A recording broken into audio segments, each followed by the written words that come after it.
Hi classmates, I'm excited to share with you my project I used for our EdAd 983 course for our qualitative research project.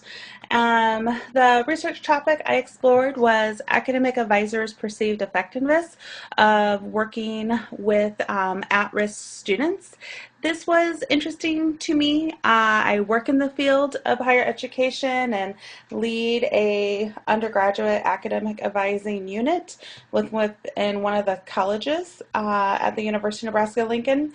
And so I'm familiar with the work of advisors from that perspective, but also working in higher education for the last 17 years, I understand that on-time graduation is important not only to students in the university, external stakeholders, really the list just goes on, and that advising is a component of that. So when reviewing the literature to support this research, I found existing studies that focused on developmental academic advising, as well as student satisfaction with developmental advising, that they saw this advising approach compared to transactional advising as a higher quality advising for students.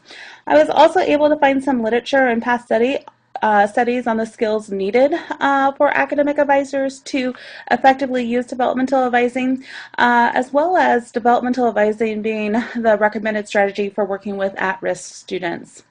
The method for this study that I used was narrative inquiry. I facilitated 2 in-person semi-structured interviews with academic advisors. The academic advisors were for the same public Midwest located institution. They were both professional advisors, meaning that was their primary responsibility, but represented different advising units at that same school. In regards to the findings, I did find that advisors reported feeling effective when working with at-risk students, and that advisors did rely on using developmental advising strategies to work with students when they felt those were the most appropriate strategies. I did find that the advisors tended to have a more narrow definition compared to the literature of at-risk students, that it really focused for them on the academic performance of the student to be considered at risk. Uh, and below I have on this slide I have some of the benefits and challenges from the themes that I was able to identify from the interviews. So again, that there was great satisfaction with the advisors in using developmental advising, that they felt really energized and of value helping students with this, and that they felt it was the best way to help students feel that they were cared about, but at the same time encouraging students to take responsibility in their own academic planning.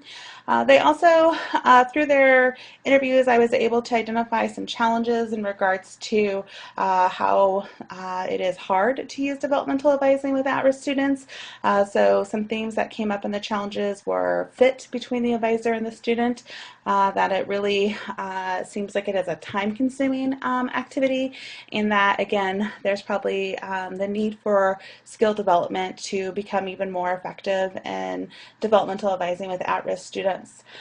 In regards to my conclusion, I feel like I had some nice takeaways for advising leaders and academic advisors around this study, such as a suggestion for mentoring relationships between advisors with less experience and more experience, and trying to understand how to better work with at-risk students using developmental advising strategies, as well as how advising leaders could market or utilize really that job satisfaction that advisors were communicating and working with at-risk students as something that they really enjoyed doing. And so that is just a kind of quick overview of what my project has been that I've been working on this semester, and I look forward to hearing people's questions, and I really look forward to learning more about other people's research projects as well. Thanks so much.